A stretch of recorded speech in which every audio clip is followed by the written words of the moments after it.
শিশু আসলে কি? তাদের মনোভাব এবং প্রয়োজন বুঝুন। শিশুদের মনোভাব এবং আচরণ অনেক সময় আমাদের কাছে রহস্যময় মনে হয়, কিন্তু শিশু আসলে আমাদের চেয়ে অনেক বেশি অনুভূতিপূর্ণ এবং সচেতন। তাদের চিন্তা, অনুভূতি এবং প্রয়োজন বুঝতে পারলে আমরা তাদের ভালোভাবে যত্ন নিতে পারি।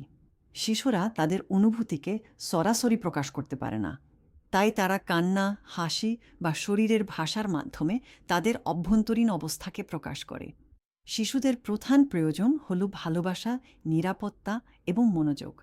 এই প্রয়োজনগুলো পূর্ণ হলে তারা সঠিকভাবে বিকাশ লাভ করতে পারে।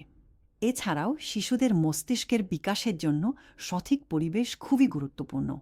তাদের জন্য একটি সুরক্ষিত এবং আনন্দময় পরিবেশ তৈরি করা, যেখানে তারা স্বাধীনভাবে চিন্তা করতে পারে, তাদের মানসিক বিকাশকে উন্নত করে। তাহলে শিশু আসলে কি? শিশু হলো একটি খালি ক্যানভাস, যেটি বড়দের ভালোবাসা, মনোযোগ এবং সঠিক দিক নির্দেশনা পেলে একদিন নিজস্ব রঙে পরিপূর্ণ হয়ে উঠবে।